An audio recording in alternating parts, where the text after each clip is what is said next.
Hello friends, learn in short में आपका एक बार फिर से स्वागत है। मेरा नाम है सरस और आप देख रहे हैं लर्न इन शॉर्ट। फ्रेंड्स, आज ये जो आधुनिक भारत का इतिहास है, ये हम लोग का क्लास 7th है और बहुत जल्दी आधुनिक भारत का इतिहास हमारा कवर हो जाएगा। ये सारे क्वेश्चन आप देखते रहिए, ये आपको बहुत ज़्यादा हेल्प करेगा। बिहार में या फिर कहीं पर भी ये सारे क्वेश्चन जो है आते रहते हैं, क्योंकि इन मॉडर्न हिस्ट्री है तो हर जगह आपको ये क्वेश्चन मिलेगा देखने को। तो चलिए, हम लोगों ने पिछले वीडियो में 200 304 नंबर तक क्वेश्चन कर लिया था। अब हम लोग इसमें कर लेते हैं 305 नंबर का क्वेश्चन कि जो क्वेश्चन है हमारा कि वर्ष 1913 में पटना में अनुशीलन समिति की एक शाखा की स्थापना किसने की थी। ये क्वेश्चन शायद प्रीवियस पेपर में पूछा भी गया है, जो टीआरई का एग्ज़ाम हुआ था। रामनंद सिन्हा, सतीश झा, सचिंद्रनाथ सान्याल, उपयुक्त में से एक से अधिक या फिर उपयुक्त में से कोई नहीं। तो इसका जो सही आंसर हो जाएगा वो हो जाएगा आंसर सी, सचिंद्रनाथ सान्याल। देखिए, ये बीपीएससी 11th 12th लिखा भी है। मुझे लग रहा था कि मैंने ये क्वेश्चन पीवाईक्यूज़ में पढ़ा हुआ है, लेकिन ये मैंने चेक नहीं किया था कि ये 11th 12th में पूछा गया है। तो ये आपका सही आंसर हो जाएगा आंसर सी, सचिंद्रनाथ सान्याल। बढ़ते हैं नेक्स्ट क्वेश्चन की तरफ। देखिए, यह है वर्ष 1913 में सचिंद्रनाथ सान्याल ने पटना में अनुशीलन समिति की एक शाखा स्थापित की थी। सचिंद्रनाथ सान्याल का जन्म बनारस में हुआ था। इन्होंने अपनी आत्मकथा बंदी जीवन शीर्षक से लिखी हुई थी। बनारस में इनका जन्म हुआ था। नेक्स्ट क्वेश्चन की तरफ बढ़ते हैं। जो नेक्स्ट क्वेश्चन है, यही सेम क्वेश्चन है कि लेकिन घुमा के पूछ लिया है कि किसने 1913 में अनुशीलन समिति की एक शाखा की स्थापना पटना में की थी। तो इसका सही आंसर हो जाएगा आंसर ए, अभी हम लोगों ने ऊपर पढ़ा था। वर्ष 1913 में पटना में सेम क्वेश्चन है। देखिए, ये भी स्कूल टीचर हेड मास्टर में ही पूछा गया था और ये बीपीएससी प्री में 2022 में पूछा गया था, तो टीचिंग वाले में ये रिपीट हो गया। ठीक है, तो सचिंद्रनाथ सान्याल को आपको याद रखना है। चिटगांव वस्त्र छापामारी की योजना बनाई गई थी, किसके द्वारा बनाई गई थी? चिटगांव शस्त्र छापामारी। सूर्यसेन, चंदन दत्ता, बिघान घोष, जतिन दास, उपयुक्त में से कोई नहीं, उपयुक्त में से एक से अधिक। तो सही आंसर हो जाएगा सूर्यसेन। चिटगांव शस्त्र छापामारी की योजना सूर्यसेन द्वारा बनाई गई थी। अगले क्वेश्चन की तरफ बढ़ते हैं। क्वेश्चन नंबर है हमारा 209। चिटगांव शस्त्रागार धावे से कौन संबंधित है? रास बिहारी बोस, चंद्रशेखर आजाद, बटुकेश्वर दत्त, सूर्यसेन, उपयुक्त में से कोई नहीं या उपयुक्त में से एक से अधिक। चिटगांव शस्त्रागार धावे से कौन संबंधित है? तो इसका सही आंसर हो जाएगा आंसर डी, सूर्यसेन। निष्क्रिय विरोध के सिद्धांत का प्रतिपादक किसने किया था? महात्मा गांधी ने, विपिन चंद्र पाल ने, बाल गंगाधर तिलक ने, अरविंद घोष ने। तो सही आंसर इसका हो जाएगा अरविंद घोष। निष्क्रिय विरोध के सिद्धांत का प्रतिपादन किसने किया था? ये सब तरीके का देखिए बहुत सारा क्वेश्चन पूछता है कि किस सिद्धांत का प्रतिपादन किसने किया, या फिर बुक से रिलेटेड काफ़ी क्वेश्चन पूछ लिए जाते हैं। गदर पार्टी की स्थापना हुई थी वर्ष 1907 में, 1913 में, 1917 में या फिर 1920 में। सही आंसर हो जाएगा गदर पार्टी की स्थापना 1913 में की गई थी। 21 अप्रैल 1913 को सोहन सिंह भाकना के नेतृत्व में, देखिए ये क्वेश्चन भी पूछ सकता है कि किसके नेतृत्व में गदर पार्टी की स्थापना हुई थी। तो सोहन सिंह भाकना के नेतृत्व में पोर्टलैंड यूएसए में Hindustan Association of the Pacific Coast नामक संस्था की स्थापना हुई थी। इसका मुख्यालय सैन फ्रांसिस्को में था। इस संस्था में गदर नामक एक अखबार निकाला, जिससे इस संस्था का नाम भी गदर पार्टी पड़ गया। लाला हरदयाल इस संस्था के मिनीसी पद प्रदर्शक थे। गदर पार्टी की स्थापना कहाँ पर हुई थी? फ्रांस में, जर्मनी में, संयुक्त राज्य अमेरिका में। अभी हम लोगों ने ऊपर इसका वो पढ़ा था यूएसए में। उपयुक्त में से कोई नहीं, उपयुक्त में से एक से अधिक। देखिए, यह है आपका संयुक्त राज्य अमेरिका। गदर पार्टी की स्थापना कहाँ पर हुई थी? संयुक्त राज्य अमेरिका। ये देखिए, ये टीचर में क्वेश्चन ये रिपीट हो गया था, बीपीएससी प्री में पूछा गया था। ये आपका 213 नंबर का क्वेश्चन भी यही है, संयुक्त राज्य अमेरिका में। गदर क्रांति छिड़ने का सबसे महत्वपूर्ण कारण क्या था? लाला हरदयाल की गिरफ्तारी, कामा गाटा मारू घटना, प्रथम महायुद्ध का शुरू होना, करतार सिंह सराभा को फांसी देना। तो गदर पार्टी का हो गया प्रथम महायुद्ध का शुरू होना। गदर क्रांति छिड़ने का सबसे महत्वपूर्ण कारण यही था, प्रथम महाविश्व का युद्ध शुरू होना। स्वदेशी आंदोलन के निष्क्रिय होने से भारतीय राष्ट्रवाद के प्रहरी भी निष्क्रिय हो गए। वर्ष 1904 में अचानक छिड़े प्रथम विश्व युद्ध ने भारतीय राष्ट्रीयता के प्रहरियों को झकझोरा, इन्हें उद्वेलित किया। इस समय धारणा प्रचलित थी कि ब्रिटेन पर किसी भी तरह का संकट भारत के हित में है, उनके लिए एक मौका है। इस मौके का कई जगहों पर कई तरीके से फायदा उठाया गया। उत्तरी अमेरिका में गदर क्रांतिकारी और भारत में लोकमान्य तिलक, एनी बेसेंट व उनके स्वदेशी संगठनों ने इस मौके का लाभ उठाया। गदर क्रांतिकारियों ने सशस्त्र संघर्ष के माध्यम से अंग्रेजी हुकूमत को उखाड़ फेंकने का प्रयास किया। तो प्रथम महायुद्ध के शुरू होने से क्या हुआ? गदर क्रांति छिड़ने का महत्वपूर्ण कारण था। भारतीय राष्ट्रीय कांग्रेस के 1916 लखनऊ अधिवेशन में किसने बिहार के नील उगाने वाले प्रश्न को प्रस्तुत किया था, मतलब वहाँ पे रखा था? राजकुमार शुक्ला, डॉक्टर राजेंद्र प्रसाद, जेपी कृपलानी, संपूर्णानंद सिंह, उपयुक्त में से कोई नहीं, उपयुक्त में से एक से अधिक। फ्रेंड, जो बिहार का उपयुक्त में से कोई नहीं और एक से अधिक वाला जो होता है, ये ओवरऑल आपका 120 में से मानकर चलिए कि 5 से 6 क्वेश्चन में ही ऐसा रहता है कि उपयुक्त में से कोई नहीं या उपयुक्त में से एक हो जाता है। 120 में से अंडर 10 मान के चलिए आप, 10 के अंदर ही रहता है, 10 के ऊपर जाता नहीं है, उपयुक्त में से कोई या उपयुक्त में से एक से अधिक। तो आपको ये चीज़ों को भी देख कर रखना है। जैसे इसी में पूछ लिया गया तो इसमें 4 ऑप्शन में से 2 भी हो सकते हैं। सही आंसर इसका राजकुमार शुक्ल। वैसे तो नील किसान खेती या फिर नील, ये सब चीज़ें आ जाती है, तो आपको राजकुमार शुक्ल का ही नाम याद रखना है। भारतीय राष्ट्रीय कांग्रेस 1916 के लखनऊ अधिवेशन में बिहार में नील उगाने का वालों का प्रश्न, चंपारण के कृषक राजकुमार शुक्ला। देखिए, चंपारण के कृषक, कृषि में हमेशा राजकुमार शुक्ला जी का नाम आता है।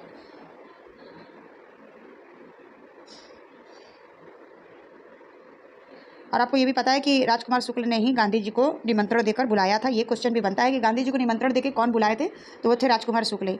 बिहार के किसानों ने किस आंदोलन में चौकीदारी कर देने से इनकार कर दिया था? चंपारण सत्याग्रह, असहयोग आंदोलन, स्वदेशी आंदोलन, सविनय अवज्ञा आंदोलन। देखिए, ये तो है आधुनिक इतिहास, लेकिन इसमें आपसे बिहार से भी रिलेटेड कुछ क्वेश्चन पूछ लिया जाता है, क्योंकि आपको पता है कि जो हमारा इंडियन नेशनल मूवमेंट है उसमें बिहार राज्य का बहुत बड़ा योगदान था। बहुत सारे लोग वहाँ से पार्टिसिपेट किए थे और बहुत सारा जगह वहाँ पर क्या था, जैसे कि पटना में आपका पता है कि गांधी जी का कितना बना है, चंपारण में गांधी जी का कितने सारे संग्रहालय वगैरह बने हुए हैं, मैदान बना हुआ है। तो बिहार एक महत्वपूर्ण भूमिका निभाता है हमारे इंडियन नेशनल मूवमेंट में। तो इसका सही आंसर हो जाएगा आंसर डी। सविनय अवज्ञा आंदोलन में क्या हुआ था कि चौकीदारी कर देने से इनकार कर दिया था। आंसर हो जाएगा इसका डी। सरदार उधम सिंह ने किसे मारा था? जनरल डायर को, कर्जन वाइली को, माइकल ओ डायर को या सैंडर्स को, या फिर उपयुक्त में से एक से अधिक या उपयुक्त में से कोई नहीं। आंसर इसका सी हो जाएगा माइकल ओ डायर को। जनरल डायर नहीं, माइकल ओ डायर आपको याद रखना है। उधम सिंह ने माइकल ओ डायर को मारा था। स्वराज आम जनता के लिए होना चाहिए, केवल वर्गों के लिए नहीं, के प्रसिद्ध सूत्र की धारणा की, मतलब ये किसने कहा था? स्वराज आम जनता के लिए होना चाहिए, केवल वर्गों के लिए नहीं। सी आर दास ने, सी राजगोपालाचारी ने, मोतीलाल नेहरू ने या गोपीनाथ साहा ने? इसका सही आंसर हो जाएगा आंसर बी, सी राजगोपालाचारी ने। सी राजगोपालाचारी की मान्यता थी कि स्वराज जन सामान्य हेतु होना चाहिए, ना कि केवल कुलीन एवं अभिजात वर्ग हेतु। इंडिया फॉर इंडियस किताब किसने लिखी थी? C R Das, M G Ranade, V D Savarkar, S N Banerjee. उपयुक्त में से कोई नहीं या उपयुक्त में से एक से अधिक। तो इसका सही आंसर हो जाएगा आंसर है C R Das. India for Indians किताब किसने लिखा था? सी आर दास ने, और सी आर दास ने वो राजगोपालाचारी थे। अनहैप्पी इंडिया पुस्तक के लेखक कौन है? बाल गंगाधर तिलक, एनी बेसेंट, लाला लाजपत राय, ए ओ ह्यूम। उपयुक्त में से कोई नहीं, उपयुक्त में से एक से अधिक। इसका देखिए बीपीएससी प्री में पूछा गया है। ए ओ ह्यूम ने लिखा था, आपका अनहैप्पी इंडिया पुस्तक के लेखक थे। अनहैप्पी इंडिया के लेखक लाला लाजपत राय हैं। बाल गंगाधर तिलक ने केसरी तथा मराठा, और एनी बेसेंट ने कॉमनवेल्थ तथा न्यू इंडिया ने पत्रों का संपादक किया था। आंसर सी, आंसर डी नहीं, डी पे हम लोगों ने निशान लगा दिया था, लाला लाजपत राय। अनहैप्पी इंडिया पुस्तक के लेखक लाला लाजपत राय। निम्नलिखित में से किस नेता ने 1906 में कलकत्ता कांग्रेस अधिवेशन की अध्यक्षता की थी? बाल गंगाधर तिलक, गोपाल कृष्ण गोखले, अरविंद घोष, दादा भाई नौरोजी। सही या नहीं, उपयुक्त वाला नहीं है इसमें, तो इसका सही आंसर हो जाएगा। कभी कभी क्या था कि शायद ये देखिए 2000 का ये क्वेश्चन है, मतलब 2000 सन में पूछा था। तो हाँ, पहले का मुझे लगता है कि क्वेश्चन में ई वाला ऑप्शन नहीं था। ये लोग शायद अभी कुछ सालों से 10-12 सालों से ई वाला ऑप्शन लाए हैं। पुराने क्वेश्चन में आपको 4 ही देखने को मिलेंगे, और ये 4 सही भी होता है। ई कन्फ्यूजन बहुत ज़्यादा क्रिएट करता है। तो इसका सही आंसर हो जाएगा कि किस नेता ने 1906 में कलकत्ता कांग्रेस अधिवेशन की अध्यक्षता की थी? तो दादा भाई नौरोजी ने।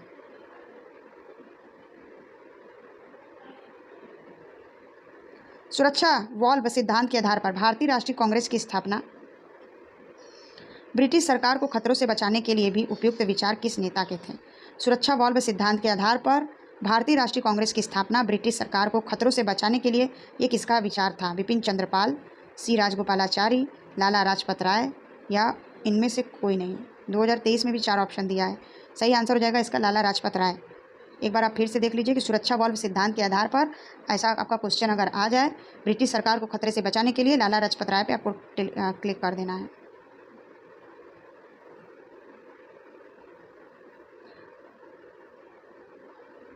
दोस्तों 23 नंबर का क्वेश्चन है, निम्नलिखित में से भारतीय राष्ट्रीय कांग्रेस के किस अधिवेशन में पहली बार मौलिक अधिकारों से संबंधित प्रस्ताव पारित किए गए थे?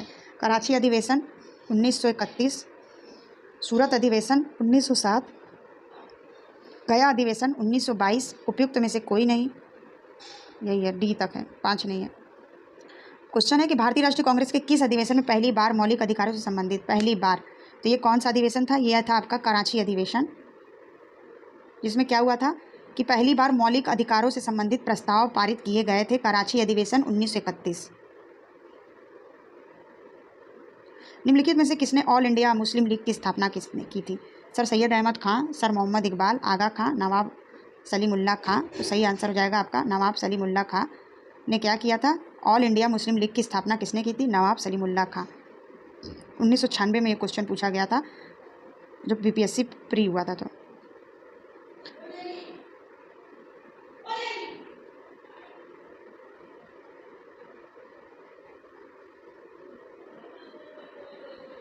तीन 325 नंबर का क्वेश्चन है कि 1906 में मिंटो से शिमला में मिले मुसलमानों के शिष्टमंडल ने प्रार्थना की। मुसलमानों के लिए पृथक निर्वाचन वर्ग, संयुक्त निर्वाचन वर्ग, हिंदुओं को अधिक प्रतिनिधित्व देने के लिए, मुसलमानों को मनोनयन द्वारा विशेष प्रतिनिधित्व देने के लिए। आंसर ए हो जाएगा इसका, मुसलमानों के लिए पृथक निर्वाचक वर्ग। 1906 में मिंटो से शिमला में मिले मुसलमानों के शिष्टमंडल ने प्रार्थना किया था कि मुसलमानों को एक पृथक निर्वाचक वर्ग मिले।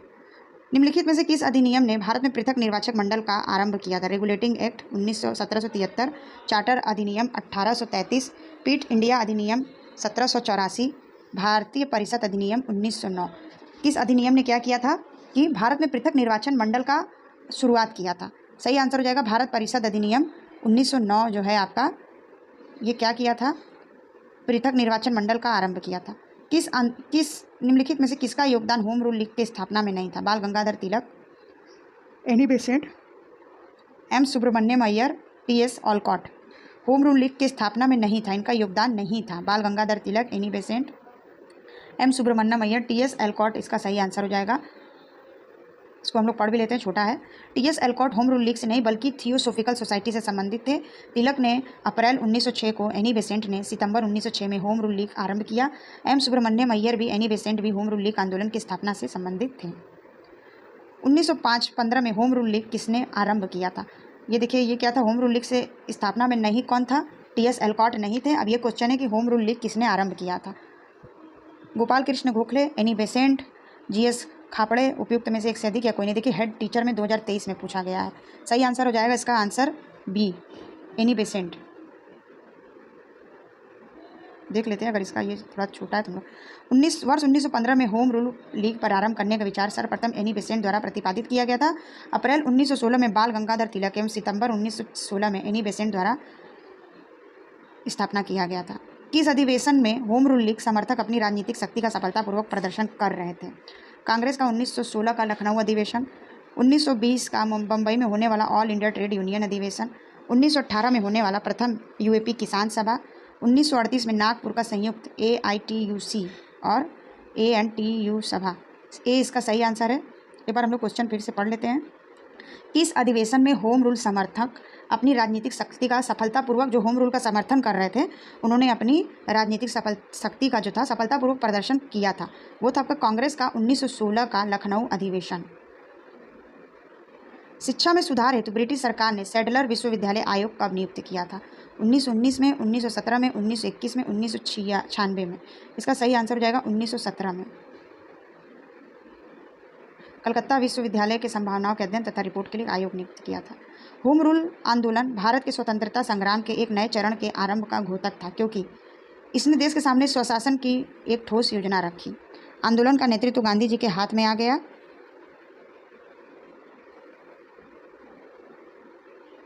हिंदू और मुसलमानों में एक संयुक्त संघर्ष प्रारंभ किया। इसने अतिवादियों और उदारवादियों के बीच पुनर्मेल स्थापित किया। इसका सही आंसर हो जाएगा ए। और क्वेश्चन भी हम लोग पढ़ लेते हैं। होम रूल आंदोलन भारत के स्वतंत्रता संग्राम के एक नए चरण के आरंभ का घोतक था, क्योंकि इसने देश के सामने स्वशासन की एक ठोस योजना रखी थी। क्वेश्चन नंबर 332 है कि 1940 में पटना महिला महाविद्यालय की स्थापना निम्नलिखित में से किस समाज द्वारा किया गया था? Sister of the apostolic Carmel society of Jesus, Irish Christian brothers. उपयुक्त में से एक से अधिक या उपयुक्त में से कोई नहीं। 1940 ने पटना महिला महाविद्यालय की स्थापना किस समाज द्वारा की गया था? इसका सही आंसर हो जाएगा, आंसर है sister of the apostolic Carmel. इनमें से किसने 1947 में भारत और पाकिस्तान के बीच अंतर्राष्ट्रीय सीमाएं खींचने के लिए स्थापित की गई 2 सीमा आयोग का नेतृत्व किया था? सिरिल रेडक्लिफ, एपी मून, एवी अलेक्जेंडर। उपयुक्त में से एक से अधिक या उपयुक्त में से कोई नहीं। तो इसका सही आंसर हो जाएगा सिरिल रेडक्लिफ। क्या हुआ था कि 1947 में भारत और पाकिस्तान के बीच अंतर्राष्ट्रीय सीमाएं खींचने के लिए स्थापित दो सीमा आयोग का नेतृत्व किया था। जून 1947 में सर सिरिल रेडक्लिफ की अध्यक्षता में 2 सीमा आयोग बंगाल और पंजाब का गठन हुआ। इस आयोग की रिपोर्ट के आधार पर भारत एवं पाकिस्तान के बीच सीमा निर्धारण किया गया। किसने बंगाल में माहलवारी बंदोबस्त प्रणाली की शुरुआत की? Lord Hasting, Cornwallis, Holt Mackenzie. उपयुक्त में से एक से अधिक या उपयुक्त में से कोई नहीं। तो होल्ट मैकेजी हो जाएगा। बंगाल प्रेसिडेंसी के उत्तर पश्चिमी प्रांतों में अंग्रेजी अधिकार होल्ट मैकेजी द्वारा वर्ष 1822 में माहलवाड़ी बंदोबस्त प्रणाली से शुरू किया गया था। 1940 में विनोबा भावे ने व्यक्तित्व सत्याग्रह कहाँ से प्रारंभ किया था? पुनवरा वायलर केरल, खेड़ा जिले में नडियाद गुजरात, पवनार महाराष्ट्र। उपयुक्त में से कोई नहीं या एक से अधिक। इसका सही आंसर हो जाएगा आंसर सी। सही इसमें दिया हुआ है आंसर सी। पवनार महाराष्ट्र से क्या हुआ था कि 1940 में विनोबा भावे ने व्यक्तिगत सत्याग्रह प्रारंभ किया था पवनार महाराष्ट्र से। 1918 में मॉन्टेग्यू फोर्ड सुधारों पर कांग्रेस के एक महत्वपूर्ण रुख अपनाया, जिसके कारण पुराने उदारवादी अवशेष सप्रू, जयकर और चिंतामणि टूट गए, जिन्होंने गठन किया इंडियन नेशनल लिबरल फेडरल का, भारत सेवक समाज का, स्वराज पार्टी का। उपयुक्त में से कोई नहीं, उपयुक्त में से एक से अधिक। ये इसका सही आंसर हो जाएगा। यहाँ भी है। 1918 में मॉन्टेग्यू फोर्ड सुधारों पर कांग्रेस ने एक महत्वपूर्ण रुख अपनाया, जिसके कारण पुराने उदारवादी अवशेष सप्रू, जयकर और चिंतामणि टूट गए, जिन्होंने गठन किया था। ये आपका आंसर ए हो जाएगा। कैबिनेट मिशन निम्नलिखित में से किसके लिए भारत भेजा गया था? एक राष्ट्रीय सरकार की स्थापना के लिए, सत्ता के स्थानांतरण के लिए, एक संवैधानिक व्यवस्था तैयार करने के लिए, पाकिस्तान के लिए जिन्ना की मांग के ब्यूरो पर काम करने के लिए। तो इसमें से देखना है कि 3 सही है, 1 सही है, 2 सही है या उपयुक्त में से एक से अधिक या उपयुक्त में से कोई नहीं। तो क्वेश्चन क्या है कि कैबिनेट मिशन निम्नलिखित में से किसके लिए भारत भेजा गया था? तो सत्ता के केवल 2 है आई थिंक, हाँ केवल 2। सत्ता के स्थानांतरण के लिए, एक संवैधानिक व्यवस्था तैयार करने के लिए। नोआखली काल में महात्मा गांधी किसके सचिव थे? निर्मल कुमार बोस, महादेव देसाई, प्यारेलाल वल्लभ भाई पटेल। जो क्वेश्चन देखिए रिपीटेड नहीं है, हो सके कि ये क्वेश्चन इस बार पूछ सकता है। इस बीपीएससी प्री में से बहुत सारे क्वेश्चन पूछ लेता है। तो इसका क्या हो जाएगा? प्यारेलाल। नोखावली काल में प्यारेलाल महात्मा गांधी के सचिव थे। इनकी बहन डॉक्टर सुशीला नैयर गांधी जी की व्यक्तिगत चिकित्सक थी। प्यारेलाल ने गांधी जी के दांडी मार्च में ही महत्वपूर्ण भूमिका अदा किया था। दांडी मार्च में प्यारेलाल जी ने बहुत भूमिका किया था। महात्मा गांधी द्वारा भारत में पहला सत्याग्रह कौन था? ये तो देखिए बहुत बेसिक क्वेश्चन है। अहमदाबाद, चंपारण, बारदोली। व्यक्तित्व उपयुक्त में से कोई नहीं, उपयुक्त में से एक। भारत में देखिए क्या, पहले तो ये आपका अफ्रीका में सत्याग्रह कई 2-3 किए थे, बाकी भारत में इनका चंपारण था, जो कि राजकुमार शुक्ल द्वारा इनको बुलाया गया था और ये इसमें जीत भी गए थे। देखिए दक्षिण अफ्रीका से लेकर, बहुत लंबा इसमें लिखा भी है, इसको हम लोग नहीं पढ़ते हैं। वो दक्षिण अफ्रीका से जब लौटे थे तब गांधी जी सबसे पहले गए थे बनारस में, जो बीएचयू का उद्घाटन था उसमें बुलाया गया था। वहीं से राजकुमार शुक्ल जी ने उन्हें बिहार चंपारण के लिए निमंत्रण दिया था। महात्मा गांधी की दक्षिण अफ्रीका से के वापसी पर इनमें से किस घटना कारण उनको प्रसिद्धि मिली? चंपारण सत्याग्रह, दांडी यात्रा। दांडी यात्रा तो बात का है। नागा साधु कहे जाने पर, बारदोली सत्याग्रह पर। ये आंसर सही हो जाएगा उसका, चंपारण सत्याग्रह पर। निम्नलिखित में से कौन सा भारत में गांधी जी का प्रथम सत्याग्रह आंदोलन था? चंपारण, जिसमें उन्होंने सविनय अवज्ञा का प्रयोग किया था। किसने यूरोपियन नील बागान मालिकों द्वारा किसानों के शोषण की तरफ गांधी जी का ध्यान आकर्षित किया था? राजकुमार शुक्ल। पहले भी आपको बताया है कि उन्होंने उनको निमंत्रण दिया था। गांधी जी को विशेष रूप से चंपारण आने और वहाँ के कृषकों को दैनिक देखने हेतु किसने अनुग्रह किया था? राजकुमार शुक्ल ने। किस कॉलेज में गांधी जी पढ़ाई किए थे? Samal Das college, Bhavnagar, Dharmendra Singh ji college, Rajkot, Gujarat college, Ahmedabad, Bahauddin college, Junagadh. सही आंसर हो जाएगा सामल दास कॉलेज, भावनगर। गांधी जी को चंपारण आने का निमंत्रण राजकुमार शुक्ल ने दिया था। असहयोग आंदोलन के दौरान किसने बिहार में किसानों की अगुवाई की थी? स्वामी विद्यानंद। असहयोग की बात हो रही है तो यहाँ पे आपका आंसर बी हो जाएगा। किसानों की अगुवाई किया था किसने? स्वामी विद्यानंद ने। असहयोग आंदोलन के दौरान किसने बिहार में किसानों की अगुवाई की थी? रिपीटेड क्वेश्चन है। भारतीय राष्ट्रीय कांग्रेस के किस अधिवेशन में चंपारण समस्या चर्चा का विषय बना? कलकत्ता 1911, पटना 1912, रामगढ़ 1940। आई थिंक इसका आंसर ई है, उपयुक्त में से कोई नहीं। ये प्रिंट में कुछ अभी दिख नहीं रहा है, ई ही है, क्योंकि वर्ष 1916 में लखनऊ में आयोजित कांग्रेस के 37वें अधिवेशन में राजकुमार शुक्ल चंपारण के किसानों के प्रतिनिधित्व चंपारण की समस्या को लेकर गांधी जी से मुलाकात की तथा गांधी जी चंपारण आने का अनुरोध किया। शुक्ल जी के अनुरोध पर गांधी जी ने सफल नेतृत्व किया था।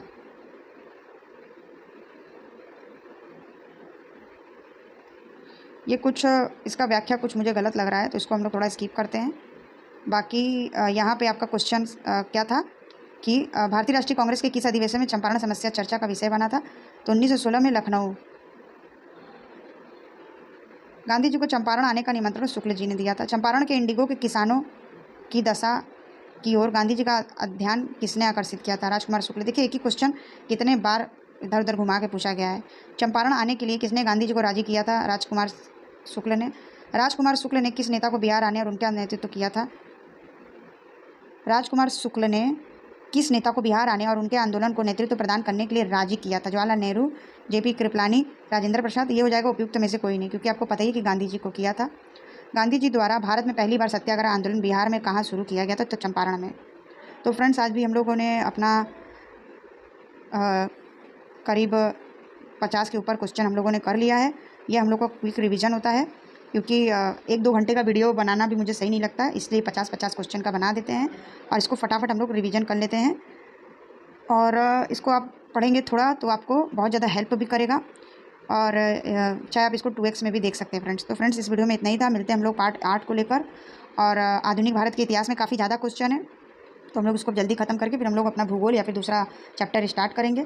तो फ्रेंड्स, मिलते हैं नेक्स्ट वीडियो में नए इन्फॉर्मेशन के साथ। तब तक के लिए बाय बाय। वीडियो पसंद आए तो वीडियो को लाइक करिए, चैनल को सब्सक्राइब करिए और प्लीज़ अपने दोस्तों के साथ भी शेयर करिए जो पढ़ाई कर रहे हैं।